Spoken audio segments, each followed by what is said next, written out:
Assalamualaikum warahmatullahi wabarakatuh. Selamat siang, Tribuners. Salam sejahtera untuk kita semua. Jumpa kembali pada program acara Live Report untuk Sport Siang. Dan pada hari ini, edisi Jumat 17 September 2021, akan ada dua laporan langsung dari jurnalis Tribun Timur, dari Kabupaten Luwu Timur, dan juga dari Kabupaten Nrekang. Untuk liputan pertama, Tribuners, rekan Ivan Ismar dari Luwu Timur akan melaporkan terkait dengan persiapan pembelajaran tatap muka terbatas yang akan dilakukan oleh Dinas Pendidikan Luwu Timur. Halo, Assalamualaikum rekan Ivan, sudah tersambung? Waalaikumsalam, Bung Afif, selamat siang. Selamat siang. Oke, baik, Tribuners, untuk lebih jelas dan lengkapnya, rekan Ivan Ismar akan melaporkan terkait pembelajaran tatap muka dan kesiapannya dari Kabupaten Luwu Timur. Saya persilakan, Ivan. Baik Tribuners, Dinas Pendidikan rencananya pada tanggal 20 September akan melaksanakan pembelajaran tatap muka terbatas untuk sekolah TK, SD, dan SMP. Nah, sempat memang kemarin pembelajaran tatap muka akan digelar, namun status PPKM di Luwu Timur meningkat dari status zona merah ditetapkan menjadi PPKM level 4. Nah, sekarang dari informasi dari Kementerian Pendidikan dan Kebudayaan, saat ini Luwu Timur statusnya sudah PPKM level 3 dan dibolehkan untuk menggelar pembelajaran tatap muka terbatas. Nah, secara data dari Dinas Pendidikan sendiri, ada 34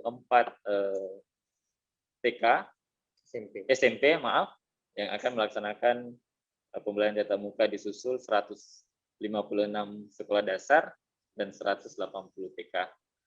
Nah, untuk lebih jelasnya, saya sudah bersama dengan Kepala Dinas Pendidikan Luwu Timur, Pak Dr. Andes Labese, untuk menjelaskan teknis pelaksanaan pembelajaran tatap muka terbatas di Kabupaten Luwu Timur. Ya, silahkan Pak. Oke, Assalamualaikum Pak Kadis. Assalamualaikum warahmatullahi wabarakatuh. Waalaikumsalam. Salam sehat untuk kita semua. Ya.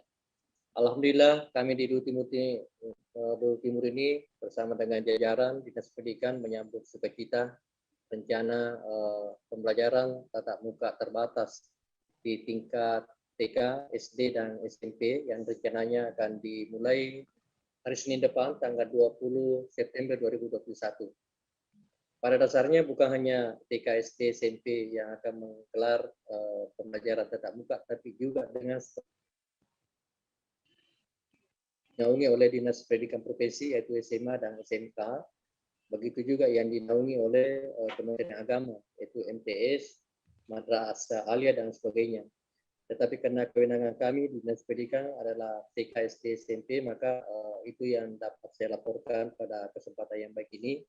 Insya Allah tanggal 20 September 2021 hari Senin depan kita akan mulai pembelajaran tatap muka terbatas di tingkatan sekolah ini dengan ketentuan-ketentuan sesuai dengan protokol kesehatan yang telah ditetapkan, antara lain pembatasan jumlah peserta didik yang datang tiap hari di sekolah, kemudian jumlah durasi waktu juga akan kita batasi.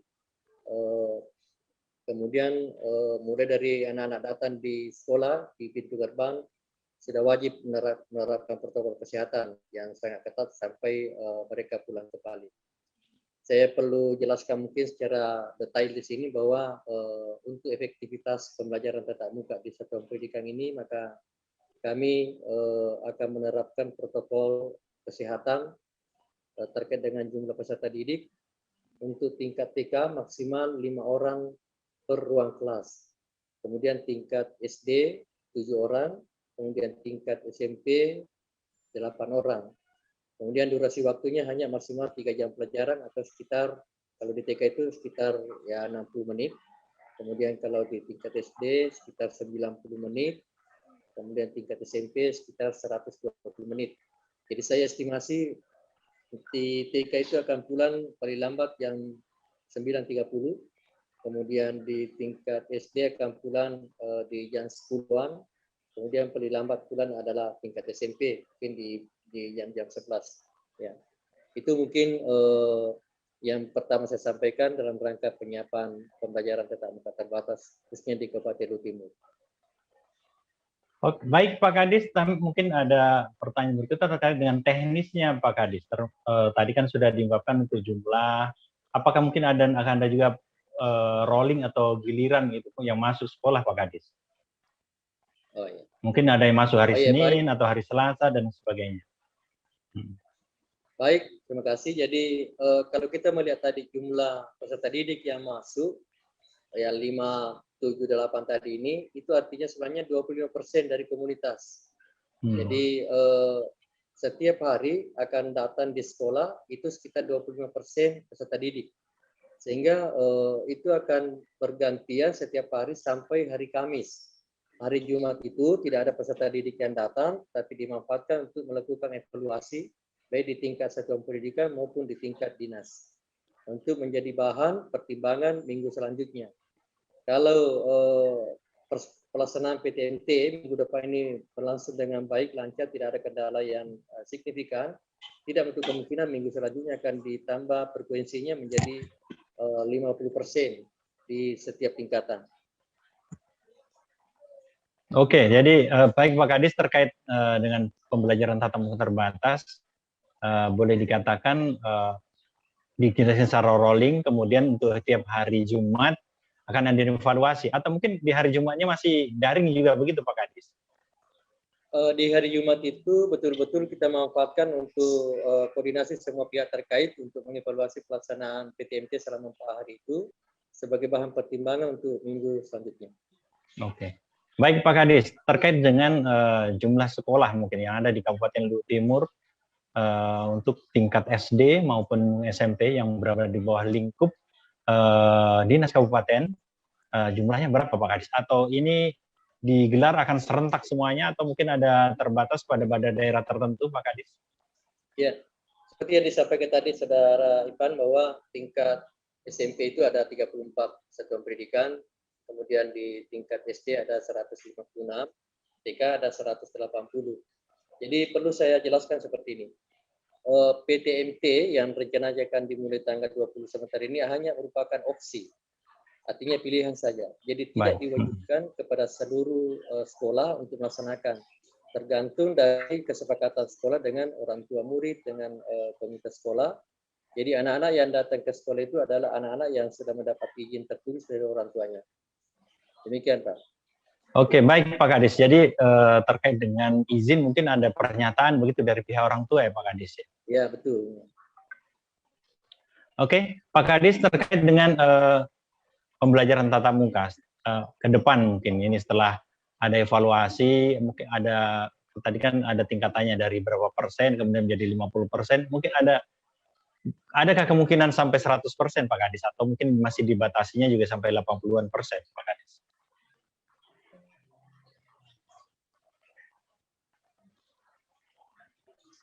Halo? Pak Kadis?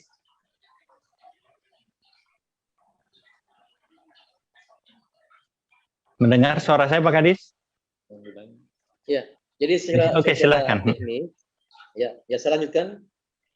Ya, jadi secara teknis pembelajaran tatap muka terbatas ini hanya disiapkan bagi sekolah-sekolah yang sudah siap secara sarana dan prasarana, kemudian sumber daya manusianya, dan hanya diperuntukkan bagi peserta didik yang sudah mendapat izin dari orang tuanya. Jadi sekali lagi hanya opsi saja. Nah, mudah-mudahan pembelajaran tatap muka terbatas di minggu depan ini akan menjadi referensi yang baik sehingga perencanaan untuk minggu-minggu selanjutnya jauh lebih siap, jauh lebih matang sehingga pelaksananya bisa jumlah siswanya bisa bertambah banyak, kemudian durasi waktunya juga bisa ditambah. Ya, saya tambahkan sedikit bahwa dalam rangka pembelajaran tatap muka ini seperti yang sama-sama kita tahu bahwa pada dasarnya semua satuan pendidikan di Luwu Timur ini sudah siap. Apalagi kami di Luwu Timur beberapa waktu lalu sudah melakukan simulasi kurang lebih 2 atau 3 minggu. Sehingga secara fisik sarana di sekolah semua sudah siap. Apalagi selama 1 minggu ini mulai dari hari Senin lalu sampai besok hari Minggu kami sudah menyampaikan kepada semua sekolah untuk mengecek kembali semua sarana prasarana yang diperlukan dalam rangka pembelajaran tatap muka. Jadi anak-anak mulai dari masuk pintu gerbang itu dicek suhu tubuhnya. Kalau ada yang lebih dari ambang batas yang ditetapkan, itu langsung dikoordinasikan dengan petugas kesehatan untuk diambil tindakan yang diperlukan.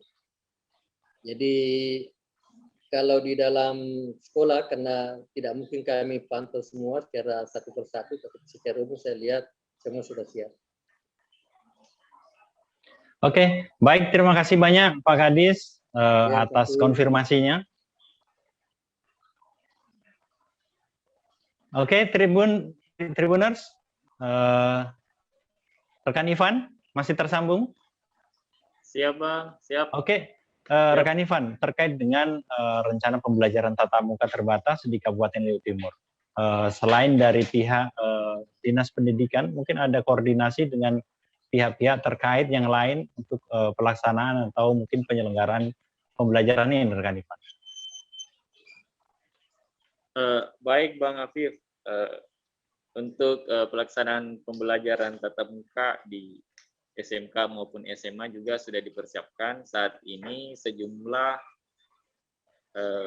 siswa SMK dan SMA sudah mengikuti vaksinasi yang digelar oleh pemerintah yang bekerja sama dengan kepolisian maupun pihak lain untuk menyiapkan siswa bisa divaksin sebelum memasuki pembelajaran tatap muka pada 20 September yang rencananya akan dilaksanakan pada 20 September, Bang Afif.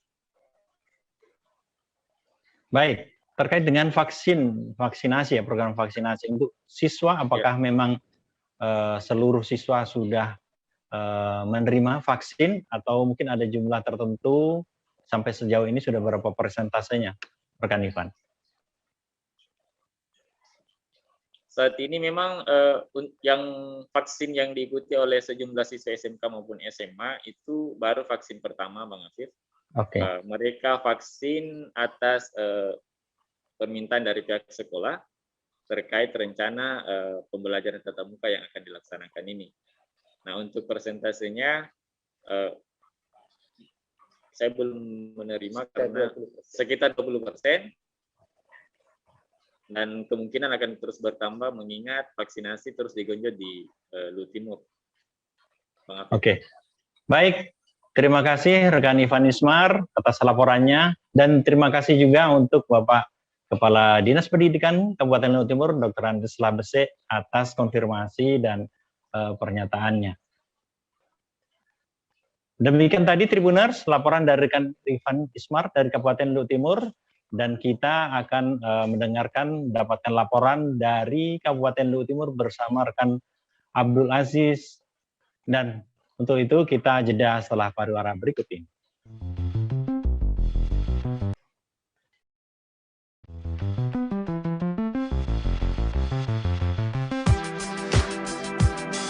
Jalan-jalan ke pantai atau menaiki puncak gunung, melihat dataran indah dan membayangkan lukisan alam Tuhan yang menakjubkan akan tersaji dalam sebuah liputan menarik juga eksklusif.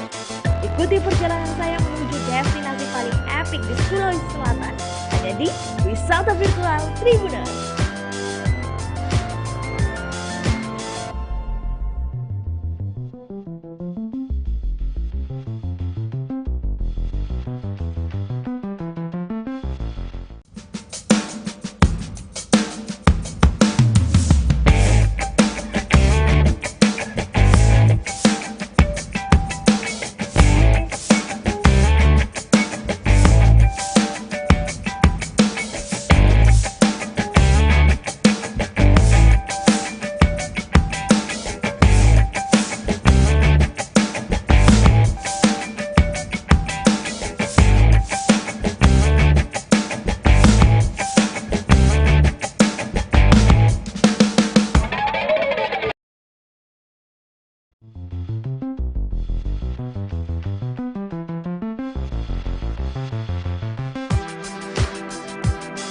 Jalan-jalan ke pantai atau menaiki puncak gunung, melihat dataran indah dan membayangkan lukisan alam Tuhan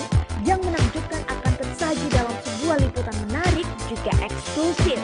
Ikuti perjalanan saya menuju destinasi paling epik di Sulawesi Selatan, hanya di Wisata Virtual Tribuners.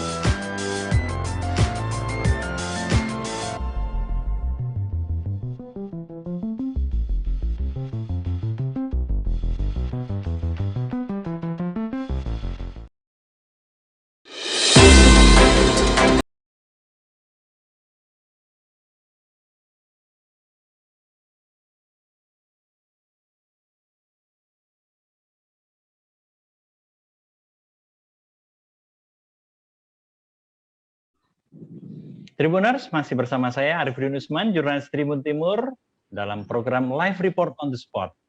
Dan pada laporan yang kedua, kita tersambung dengan rekan Saudara Wais dari Kabupaten Nrekang. Halo, Assalamualaikum rekan Wais. Ya, waalaikumsalam Bang Hatip. Baik, rekan Wais, pada laporan yang kedua akan dilaporkan terkait dengan kondisi atau updating terbaru. Ada seorang siswa di Kabupaten Nrekang yang setelah menerima vaksin tidak bisa berjalan. Dan untuk lebih lengkapnya laporannya, kita ke rekan Wais. Silahkan rekan Wais. Ya, terima kasih Bang Arif. Ya, Tribuners, di Kabupaten Nrekang beberapa hari yang lalu terjadi sebuah kejadian di mana seorang siswa dari siswa SMA Negeri 2 Nrekang, tepatnya kelas 10 IPS 1, ini mengalami demam dan juga tidak bisa berjalan setelah melaksanakan vaksinasi tahap pertama di sekolahnya. Hal tersebut berakibat dia tidak bisa berjalan dan dia terpaksa tidak bisa mengikuti sekolah tatap muka yang dilangsungkan oleh pihak sekolah. Seperti itu, Bang Arif. Baik, rekan Wais, terkait dengan mungkin ini sebuah insiden ya. Hal yang berbeda ketika mendapatkan vaksin tidak bisa berjalan. Mungkin ada penjelasan secara medis terkait apa yang dialami oleh siswa tersebut ini rekan Wais. Iya, jadi berdasarkan laporan dari tim Dinas Kesehatan Kabupaten Nrekang, setelah mendapatkan laporan dan informasi dari masyarakat terkait adanya peristiwa tersebut, tim dari Dinkes Nrekang sudah melakukan monitoring dan pemantauan langsung terhadap kondisi Andi Dirga Erlangga tersebut. Berdasarkan hasil pemantauan dan data dari Dinkes Nrekang, hal tersebut belum bisa diprediksi apa menjadi penyebab utamanya, sehingga karena mereka akan melaporkan kejadian tersebut ke Komda KIPI atau kejadian ikutan pasca imunisasi ke Komda KIPI yang di mana Komda KIPI dari Kabupaten Nrekang nantinya akan melaporkan kejadian itu ke Komda KIPI Sulsel. Seperti itu, Bang Arif. Baik, rekan Wais, terkait dengan kondisi dari siswa bernama Andi Muhammad Dirga tersebut sampai sejauh ini seperti apa? Kondisinya berdasarkan informasi kami sudah menghubungi pihak orang tua dari Andi Dirga ini. Berdasarkan informasi dari orang tuanya, saat ini kondisi Andi Dirga sudah mulai membaik, di mana kondisi kedua kakinya ini sudah bisa digerakkan dan bisa berjalan normal, namun belum fit 100% karena dia masih mengalami sakit kepala dan juga demam. Seperti itu, Bang Arif. Baik, rekan Wais.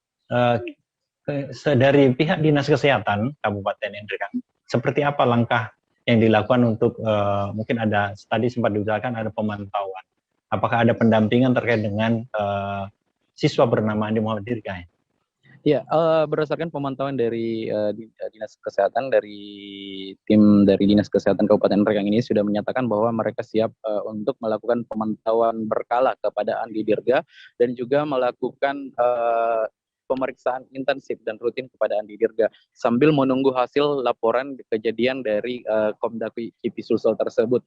Karena nantinya katanya kabarnya berdasarkan informasi dari Dinkes, Komda KIPI nantinya akan turun melakukan investigasi dan juga pemantauan terkait kondisi yang terjadi, termasuk dengan akibat dari atau efek yang ditimbulkan. Apakah memang betul-betul efek dari vaksin yang bermasalah atau memang ada penyakit bawaan dari siswa tersebut yang mengakibatkan terjadinya gangguan terhadap kedua kaki dari Andi Dirga ini. Seperti itu, Bang Arif. Baik, rekan Wais, untuk lebih jelas, adakah penjelasan langsung dari pihak Dinas Kesehatan Kabupaten Nrekang terkait dengan kasusnya atau peristiwa tidak bisa berjalannya Andi Dirga ini? Iya, jadi tadi kami sudah berhasil melakukan wawancara langsung dengan tim surveillance, di mana tim surveillance ini yang melakukan pemantauan langsung dan melihat langsung kondisi Andi Dirga. Ini ada wawancara kami dengan tim surveillance Dinkes Enrekang, yang ini Bidan Yusrianti. Untuk lebih jelasnya mungkin bisa disaksikan. Bagaimana tanggapan terkait adanya informasi bahwa ada siswa yang tidak bisa berjalan setelah divaksin? Apakah kondisinya itu seperti apa? Apakah memang ada yang seperti itu atau gejalanya seperti apa? Kemarin itu, kronologisnya kemarin kami terima laporan dari pihak keluarga itu hari Minggu kemarin tanggal 12 sekitar jam 10 lewat 10 pagi lah. Kami terima laporannya bahwa ada kasus seperti ini, dan kami dari tim surveillance itu beserta kepala seksi imunisasi turut melakukan penelusuran ke rumah yang bersangkutan itu sekitar jam 13.30. Itu memang prosedurnya seperti itu. Jadi kami menghubungi pasiennya, kami melakukan wawancara dengan pasien dan keluarganya. Dari hasil penelusuran itu kami membuat form pelaporan untuk dilaporkan ke Polda Kiti. Nah, dari hasil wawancara kami menemukan bahwa pasien ini atas nama Andi Muhammad Dirga itu divaksin pada tanggal 2 September 2021 di sekolah di SMA 2 Enrekang. Dan setelah divaksin, dari hasil pada saat proses vaksinasi, dari hasil screening yang bersangkutan dinyatakan layak untuk divaksin, sehingga dilakukan vaksinasi pada saat itu dan dilakukan sesuai prosedur, dilakukan observasi selama 15 menit, itu tidak ada efek samping yang muncul setelah divaksin. Dan yang bersangkutan tetap melaksanakan kegiatan seperti biasa atau beraktivitas seperti biasa. Pada tanggal 8 hari Rabu itu yang bersangkutan sudah mengeluh, mulai merasakan demam dan nyeri pada daerah persendian tangan dan kaki, lutut, siku, tegang pada leher dan tulang belakang agak nyeri ya. Itu. Tapi tanggal 6-nya itu pasien ini masih sempat ke sekolah untuk tatap muka. Tanggal 8 demam, kurang lebih selama 3 hari, demam tinggi di rumah, tidak dirawat ya, hanya di rumah saja. Lalu pada tanggal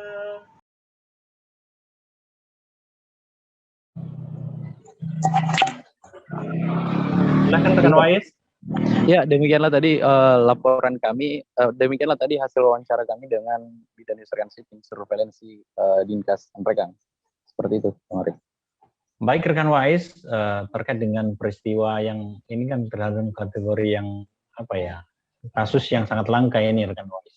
Apakah langkah-langkah yang akan dilakukan pihak Dinas Kesehatan Kabupaten Enrekang untuk menindaklanjuti yang kemungkinan terjadinya hal-hal yang tidak diinginkan atas program vaksinasi di Kabupaten Enrekang? Iya, jadi berdasarkan informasi dari Dinas Kesehatan Enrekang sendiri, pasca kejadian kemarin, mereka sudah melakukan langkah-langkah intervensi dan antisipasi. Salah satunya adalah karena ini kejadian kemarin sebenarnya vaksinasi yang dilakukan kepada siswa tersebut, ini tidak ada sebelumnya tidak ada informasi yang diberikan kepada orang tua siswa bahwa siswa akan dilakukan vaksinasi. Sehingga ketika terjadi kondisi yang dialami oleh si Andi Dirga ini, pihak orang tua mengaku panik karena mereka tidak tahu bahwa anaknya ternyata sudah divaksin dan lain sebagainya. Oleh sebab itu, Dinkes Enrekang sudah menyampaikan perihal informasi ke sekolah-sekolah, karena saat ini kan memang Kabupaten Enrekang sudah mulai penerapan sekolah tatap muka terbatas sejak 2 pekan lalu, sehingga pada saat proses dan sementara proses vaksinasi untuk siswa juga masih sementara berjalan, sehingga Dinkes Enrekang ini sudah menginformasikan kepada seluruh sekolah untuk memberikan informasi kepada orang tua dan juga membuat surat pernyataan kepada orang tua bahwa anaknya bersedia divaksin dan orang tuanya juga menyetujui akan hal itu, sehingga tidak terjadi hal-hal yang serupa seperti itu, Bang Arif. Baik rekan Wais, terima kasih atas laporannya. Mudah-mudahan siswa atas nama Muhammad Dirga bisa lekas membaik dan sembuh dan bisa kembali bergabung untuk pembelajaran tatap muka. Oke, terima kasih rekan Wais, selamat kembali bertugas. Iya, terima kasih Bang Arif. Tribuners, demikian tadi 2 laporan rekan jurnalis Tribun Timur dari Kabupaten Luwu Timur dan juga dari Kabupaten Endrekang. Saya Arifudin Usman undur diri, kita ketemu kembali pada program Live Report edisi selanjutnya. Assalamualaikum warahmatullahi wabarakatuh.